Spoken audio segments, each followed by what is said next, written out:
Whenever humanity uncovers something ancient, it's almost always this really violent Hmm, process. that's true. Like, think about the actual mechanics of modern exploration or, archaeology. We hack our way through the Amazon with machetes. We literally blow the seals off Egyptian tombs with dynamite. Right, or we build these massive, just brute force titanium submarines to violently displace the ocean just so we can go down and look at the Titanic. Exactly. Our entire relationship with the past is completely based on conquering it, right? Breaking it open and dragging it into the light. Yeah, it's very aggressive. It is. But today's source material, it presents a completely inverted paradigm. It gives us this scenario where interacting with the past requires, well, zero brute force. Instead, it demands this incredibly complex, almost incomprehensible level of psychological surrender. I mean, it really forces us to reevaluate what an advanced civilization even looks like. Totally. Because we tend to equate advanced technology with the ability to dominate nature, like higher temperatures, stronger alloys, bigger explosions. The power to just bend the environment to our will. Exactly. But the civilization we are analyzing today in this deep dive, the Marathi, they reached their technological zenith not by dominating their environment, but through total integration with it. Which is fascinating. And honestly, the fact that we are exploring this through the lens of episode 10 of a beginner-level English learning adventure called Bedtime Story is, well, it's perhaps the most disarming part of this entire discussion. It really is, because you read this text, and on the surface, it's clearly designed to teach non-native speakers basic vocabulary Right. and sentence structure. Right, it has those slow, deliberate cadences. Yeah, very simple sentences. But the actual concepts being smuggled into the learner's brain are just staggering. Oh, absolute mind-bending. So, for you listening, our mission today is to unpack all of this. We are looking at a narrative following two characters, Alex and Sarah, as they attempt to enter Thasia, which is the second of 7 hidden cities built by this ancient Marathi civilization. And the text opens with them just standing at the edge of the ocean, staring at these stone steps leading down into dark water. And to enter the city, they just have to walk into the ocean. No submarine, no scuba tanks. Nothing. The literal threshold of Thesia is a masterclass in challenging our assumptions about physics. Insecurity, really. Let's look at the mechanical reality of what the text actually describes. Yeah, let's break it down. So Alex and Sarah walk down these steps, and the water closes over their heads. They're completely dry. Which is insane. The text notes that the sound of the ocean becomes muffled, distant, and Sarah realizes she is still breathing oxygen. And see, my immediate thought reading that was just, how are we manipulating surface tension here? Like, what about atmospheric pressure to make this work? Oh, the physics of it are wild. Because if you walk into the ocean, the hydrostatic pressure increases by roughly 1 atmosphere every 10 meters you go down. So if this city is genuinely deep, you can't just have a magical air bubble. The pressure would just crush your lungs long before you ever ran out of oxygen. Which implies we are dealing with a localized manipulation of physics that borders on the miraculous, or at least the highly, highly advanced. Right. If we hypothesize the mechanism here, the Marathi aren't just trapping air in a cave. They would need to be generating a hydrophobic field. A repulsive force acting on the water molecules themselves. Exactly. While simultaneously maintaining an internal atmospheric pressure of exactly 1 atmosphere, regardless of how deep they are. That requires continuous massive energy output just to keep the water displaced without crushing the people inside. It does. But the text doesn't describe humming machinery, right? Or massive force fields. It gives a completely different explanation. Yeah, Alex reads from their notebook, and the mechanism for this impossible airlock is described in 5 words. The city provides for those who enter in good faith. And I really struggle with this because, good faith is a legal concept. It's a philosophical concept. It is not a quantifiable metric. How does a literal door measure your morality? Well, to build a threshold that operates on good faith, you essentially have to translate philosophy into biometrics. Okay, walk me through that. So we currently have early stage technologies like fMRI, functional magnetic resonance imaging, that can track blood flow in the brain. Right, to see what areas are lighting up. Exactly, to determine if someone is lying or maybe experiencing aggressive impulses. We can track microexpressions, galvanic skin response, cortisol spikes in sweat. Like a really advanced polygraph. Precisely. So if we extrapolate 1,000 years of technological evolution, the Marathi likely engineered a fluid medium at the entrance that acts as a vast molecular sensor array. Oh, wow. So the water itself is the scanner. It has to be. As you walk through the water, it is chemically and neurologically profiling you.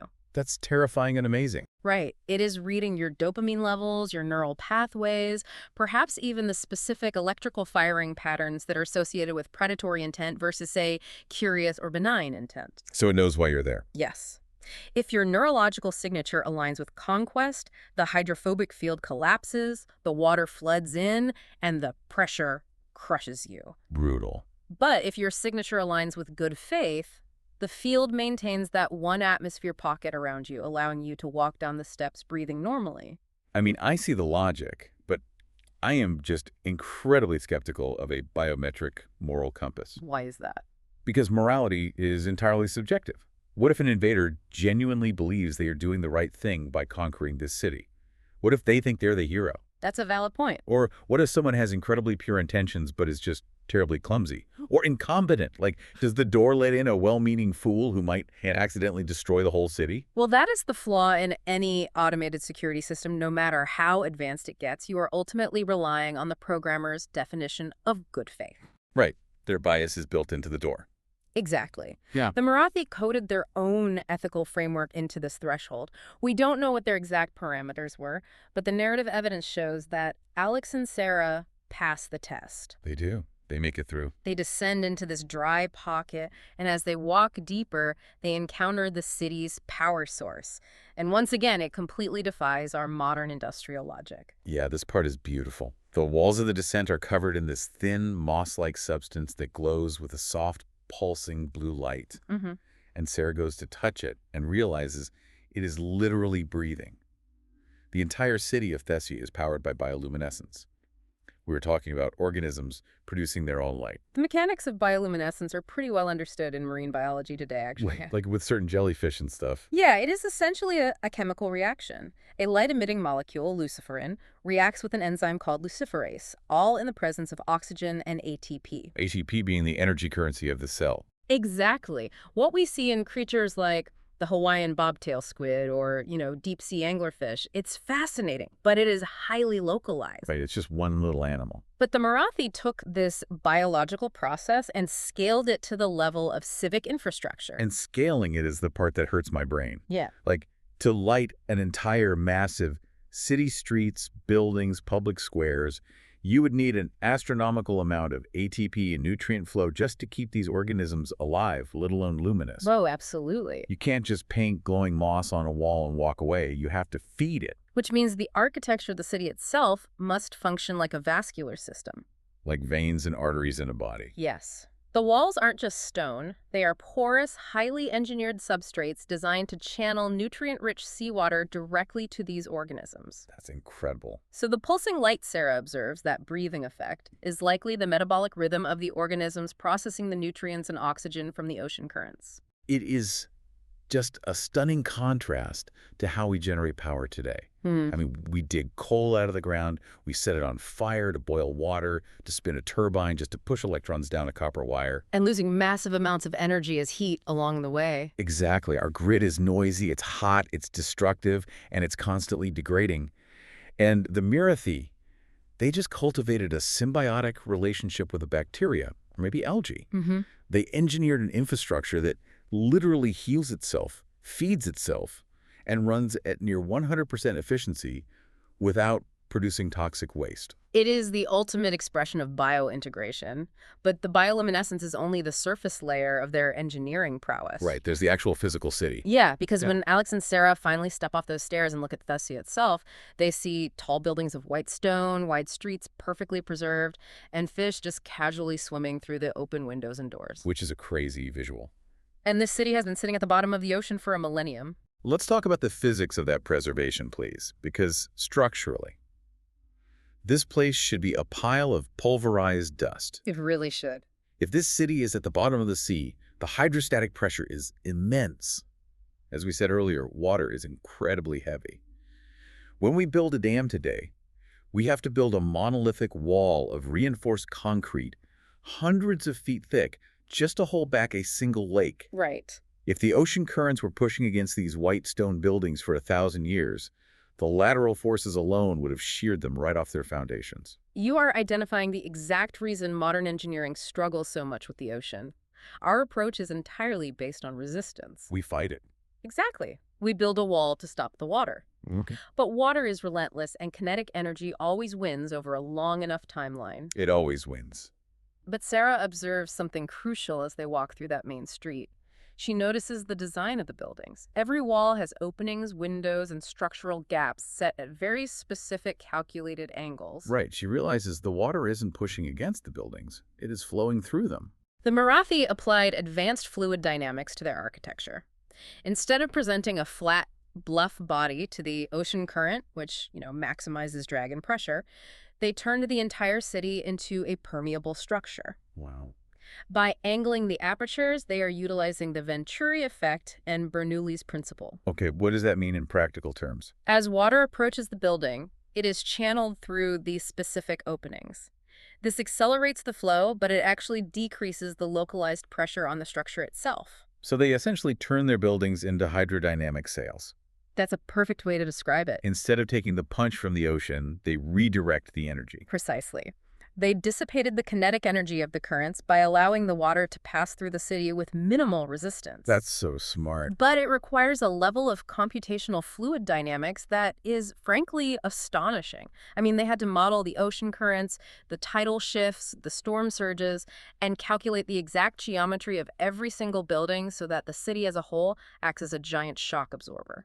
And what I find so philosophically interesting about this is that they built Thessia knowing it would flood. Yes. The text implies they were hiding, meaning they likely built this city on the surface and then intentionally sank it. Or maybe built it in a dry cavern they knew would eventually come to the ocean. They engineered for the inevitable. They accepted the environment rather than fighting it. And Sarah contrasts this beautifully when she compares Thessia to the first city they visited, Mira. Oh yeah, Mira was completely different. Right. Mira was described as a warm green forest above ground. Thessia is this dreamlike, hydrostatic marvel. Which shows how adaptable they were. Exactly. It demonstrates that the Marathi didn't have a single rigid way of living. They adapted their entire architectural and societal philosophy to whatever ecosystem they were inhabiting at the time. But every city, no matter how perfectly integrated it is with its environment, needs a central nervous system, right? A hub. And Alex and Sarah make their way to the largest building in the center of the city. Inside, they find the core of Thessia. The heart of it all. Yeah. It is a column of blue-white light, 30 meters tall, just rising from the floor straight to the ceiling. It pulses slowly, and it is so intensely powerful that Sarah can physically feel heat radiating from it, like sunlight, even through the freezing cold ocean water. Which means we are looking at a localized, immense energy source. If we rule out bioluminescence for something that generates that kind of serious thermal output, we are likely looking at a contained, low-energy nuclear reaction. Or maybe geothermal. Yeah, perhaps a geothermal tap pulling heat from the Earth's mantle and converting it directly into light and thermal radiation. Well, whatever the mechanism is, the column clearly serves a dual purpose, because it isn't just a battery, is it? It is an archive. Yes, a repository of knowledge. Alex finds Marathi symbols inscribed at the base of it. He translates them, and the text reads, "Welcome to Thessia, City of Knowledge, 2nd of 7. And then the inscription pivots, which is really interesting. Yeah, it addresses them directly. It calls them the guardian pair, and it tells them they now carry the weight of two truths. The world is larger than you knew, and smaller. Every discovery connects to every other. Its concept of the way of two truths is really the philosophical anchor of this entire narrative. How so? Because it perfectly describes the cognitive dissonance of profound discovery. When you uncover a lost civilization, your understanding of the world expands radically, right? The world becomes much larger. Right, you realize history is deeper and way more complex than the textbooks claim. But then how does it become smaller? Right, that's the second truth. It becomes smaller because you suddenly realize that the vast expanse of time is an illusion. The decisions made by people 1,000 years ago are directly, intimately dictating your actions today. Oh, wow. Yeah. The gap between antiquity and the present collapses. Everything connects. The world shrinks down to the specific, tangible thread connecting those ancient Marathi architects to Alex and Sarah standing right there in that room. I mean, I understand the poetry of the two truths. I really do. But this is where I start getting actively frustrated with the Marathi, Really? Why? because the inscription calls them the guardian pair, which is a massive, totally unearned promotion. Laughs softly well. I mean, Alice and Sarah are just two modern people who found a notebook. And the Marathi are just handing over the keys to a technological empire. If this city contains 1,000 years of advanced science, leaving it at the bottom of the ocean for anyone to stumble across seems insanely irresponsible. You think so? Yes, it is the equivalent of leaving the launch codes for a nuclear arsenal under a doormat and just hoping the person who finds them is a pacifist. Okay, your frustration is entirely justified if we view this through the lens of modern security. But we have to return to the mechanism of the entrance we talked about earlier. The biometric scanner door. Exactly. The door was the filter. The Marathi didn't leave the launch codes under a doormat. They placed them inside a vault that can only be opened by a specific neurological and ethical key. But again, I don't buy that a door can perfectly vet human morality over time. People change. Sarah and Alex might have passed the good faith test today, but what happens 10 years from now when they realize the immense financial or political power this knowledge grants them? Power does corrupt. Exactly. A door that scans you once is a terrible security system for generational, world-altering knowledge. That is a highly cynical view, though, historically accurate. The Marathi, however, clearly believed that the initial threshold of intent was sufficient. Or perhaps it was the only filter they could technologically manage without resorting to active violence and traps. Which would violate their own ethos. Right. By the time Alex and Sarah reach the column, the system has designated them as worthy. The column responds to their presence. It pulses 3 times, and then it begins to project 3D images in the blue light, essentially functioning as a massive holographic film. And this projection is the core of this deep dive, and honestly, it is genuinely upsetting to read. It really is. Because the holographic film isn't just showing them history, it's showing them solutions. Sarah immediately recognizes what she is looking at. She sees medical treatments, visual representations of healing techniques for diseases that, in our modern world right now, are considered totally incurable or unmanageable. She sees architectural designs for buildings that can absorb the kinetic energy of massive earthquakes without a single crack. She sees systems for natural water purification and energy sources that leave absolutely zero carbon footprint or environmental damage. Sarah articulates the tragedy of this perfectly when she says, "This is not just history, this is the future." Yeah, that line hits hard. Because we are confronting the ethics of withheld technology. The Marathi possess the cures for devastating diseases, the solutions for poverty and environmental collapse, and they chose to pack it all up, lock it behind a biometric door, and sink it to the bottom of the ocean for 1,000 years. And this is exactly what infuriates me.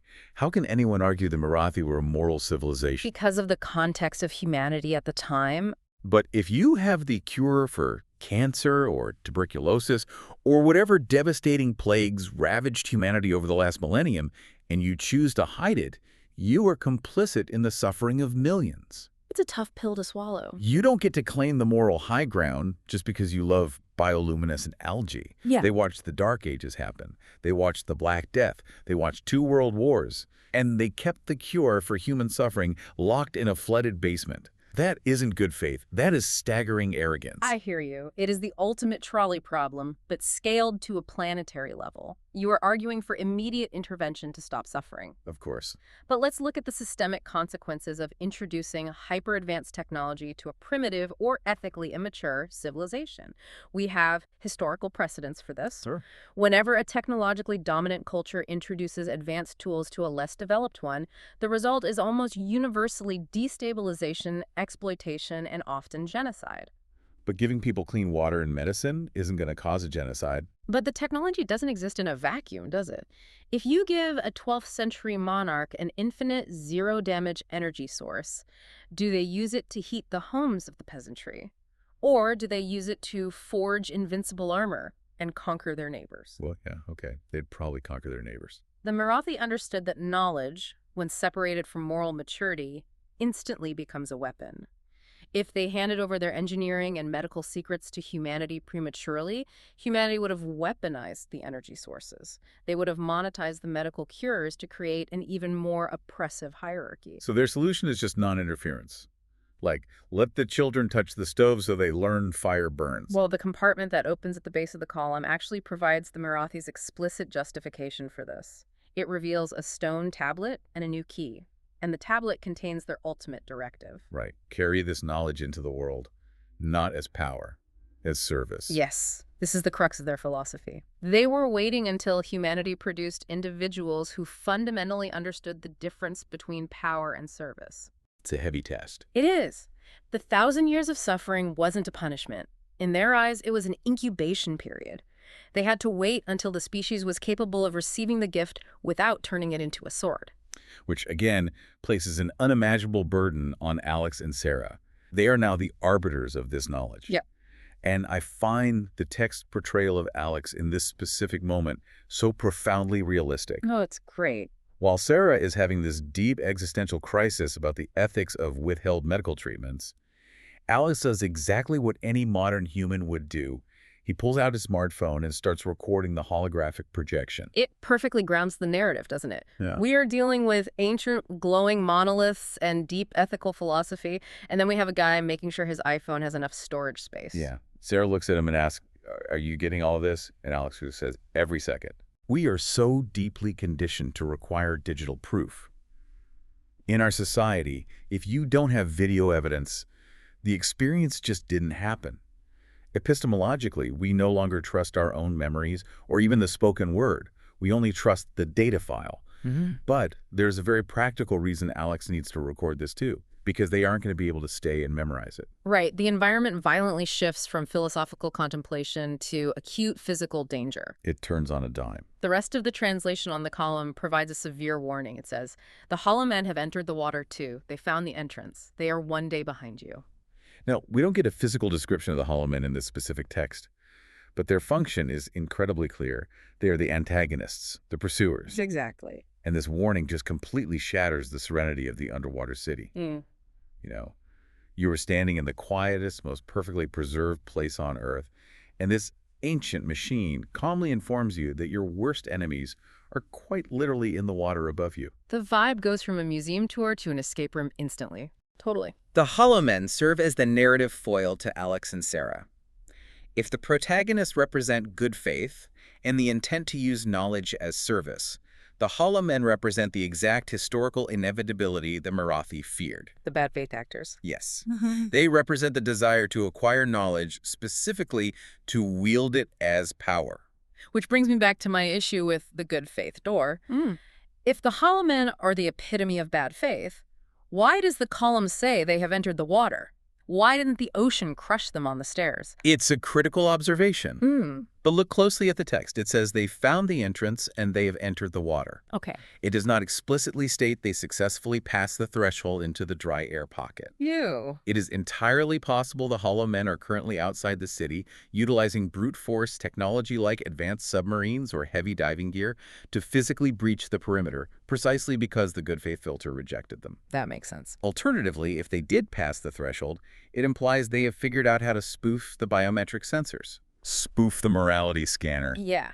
If the sensors read neural pathways, perhaps the hollow men utilize chemical suppressants or neuroblockers to mask their predatory intent, creating a false positive reading. Oh, that is a terrifying thought. Psychopaths biohacking a purity test. Exactly.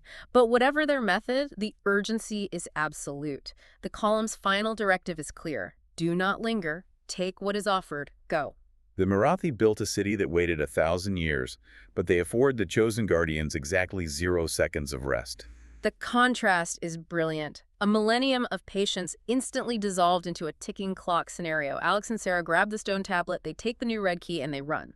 They begin the ascent, climbing back up the stone steps out of the glowing city and toward the surface. And as they make that physical ascent, moving from the impossible physics of Thessia back into the mundane reality of the night air, the text pivots to explore a psychological ascent. Right. This is where the source material utilizes its vocabulary-building structure to do some genuinely heavy lifting regarding character development. The environment completely resets. They emerge onto the beach, the tide is low, the moon is bright, the bioluminescence fades, and the steps vanish back beneath the ocean. Back to the real world. But the internal landscape of the characters has fundamentally shifted. Sarah stops on the beach and makes this massive confession. Throughout the story, she has been suffering from amnesia. But she tells Alex that the light of Thessia, the whole experience of the city, filled in the missing pieces of her memory. She remembers almost everything now. The neuroscience of memory retrieval often relies on massive sensory or emotional shocks to the hippocampus. Like walking into an underwater city. Yeah, that would do it.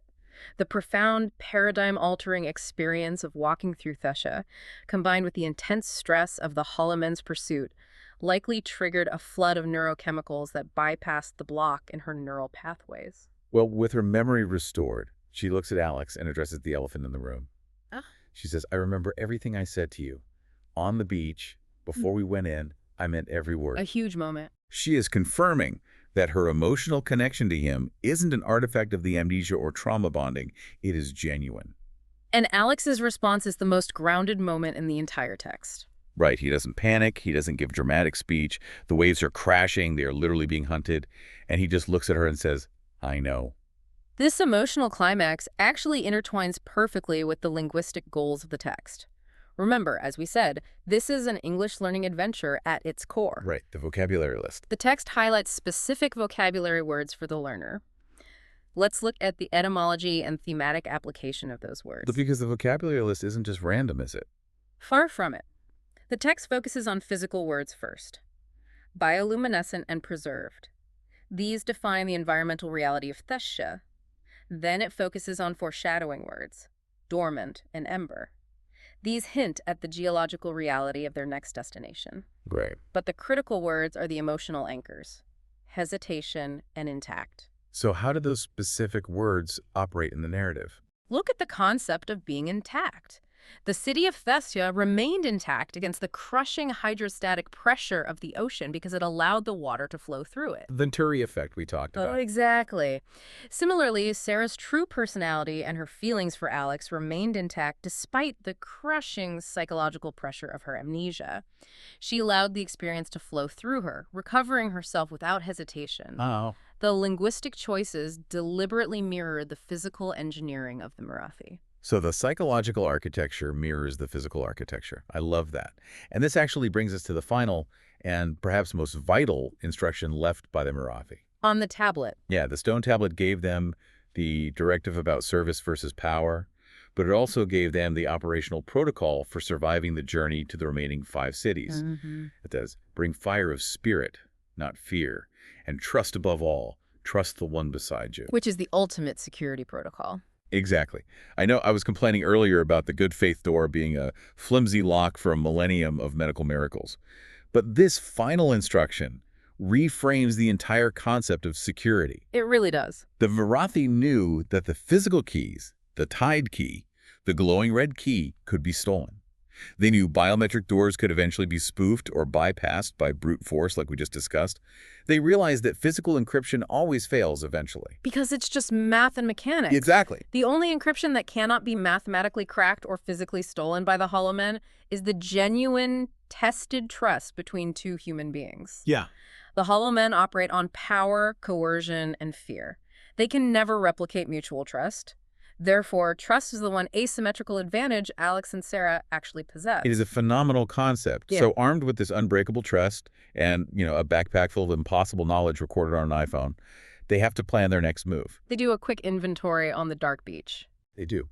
They have the Tide key, which now bears 2 glowing symbols representing Mira and Thessia. And they have the new key they retrieved from the column, a black key, with markings that glow faintly red. And the translation provided the geographical coordinates for the third city. They are instructed to find the mountain that sleeps but does not die. A dormant volcano. Yes. Alex cross-references his notebook and determines the location is southeast near an active volcanic island chain. And it is a 2 to 3 week journey on foot and by boat. Geologically and narratively, this represents a massive escalation in hostility. We can track their journey through elemental phases. Oh, right. The first city, Mira, was characterized by earth and flora. It was a warm, green forest environment. The second city, Thessia, was characterized by water, the deep, cold, crushing pressure of the ocean. And now? Now they're moving into fire and rock. Because a dormant volcano still possesses immense geothermal energy beneath the surface. If the Marathi integrated with the forest and they integrated with the ocean currents, we can assume the third city is going to somehow harness the literal heat of the Earth's mantle. Which presents entirely new survival challenges. They aren't dealing with hydrostatic pressure anymore. They will be dealing with toxic gases, extreme thermal gradients, and the unstable geology of a volcanic caldera. And the pacing of this narrative just refuses to let them breathe. Nope. I mean, they have just survived an underwater city. They have recovered data that could alter the course of human history. Any normal person would just collapse on that beach and sleep for a week. I know, I would. Right. But Alex calculates the travel time, looks at the red key, and they agree on their operational mantra. Then we move first, as always. They don't have the luxury of exhaustion because the Hollow Men are 24 hours behind them. The guardian of knowledge must be in perpetual motion. If you stop to admire the knowledge, the people seeking power will overtake you. That's a great way to put it. As they begin walking down the shoreline into the gray light of morning, the text utilizes this brilliant outro to expand the scope of the world. The narrator's voice returns, stepping outside of Alex and Sarah's immediate perspective. The narrator notes that Thomas, a character we know very little about at this point, is still waiting. And then the narrator directly addresses the reader, the language learner, with a question about the future. The text asks, what environments will they face next? The Arctic ice, a dense rainforest, a city suspended in the clouds. It is the perfect serialization hook. It takes the claustrophobia of the underwater escape and violently expands the horizon to encompass the entire globe. It promises the reader that the Marathi didn't just conquer the ocean. They conquered every extreme environment on Earth. To synthesize what we have unpacked today, the source material presents a devastatingly effective critique of how modern humanity interacts with its environment and its own technological progress. Yeah, it really holds up a mirror. We saw a biomechanical entrance that demands ethical alignment over physical keys. We saw fluid dynamic architecture that survives by yielding to nature rather than fighting it. And most importantly, we confronted the harrowing ethical calculus of a civilization that chose to watch humanity suffer for 1,000 years, rather than hand them tools they would inevitably turn into weapons. The Marathi are fascinating, frustrating, and undeniably brilliant. And as we conclude this deep dive, I want to return to that final concept of encryption we touched on. The trust aspect. Yes. The narrator is explicit. Alex and Sarah carry something no hollow man can extract, copy, or destroy. They carry each other. The intangible asset of human connection. Think about the billions of dollars, the massive infrastructure, and the immense brain power we currently expend in our modern world trying to keep secrets safe. We build data centers inside hollowed-out mountains. We write cryptographic algorithms that would take a supercomputer 1,000,000 years to crack. Right. Firewalls, biometric scanners. We rely entirely on the math and the concrete to save us from our enemies. But the Marathi, a civilization that mastered cold fusion, fluid dynamics, and biological engineering, looked at all their advanced technology and decided it was fundamentally insecure. They decided the ultimate, impenetrable vault wasn't made of math or stone. It was made of the emotional integrity between two people. It implies that our current definition of security is entirely backwards. It really does. And if the only true safeguard against the destructive power of bad faith is the unbreakable trust of good faith, it forces us to ask a deeply uncomfortable question about our own society. What's that? If our civilization's most dangerous secrets were entrusted solely to our capacity for mutual trust, how long would we survive? Are we spending all of our time and resources building the wrong kinds of locks? That is the thought we leave you with today. Keep questioning the architecture of the world around you, and we will catch you on the next deep dive.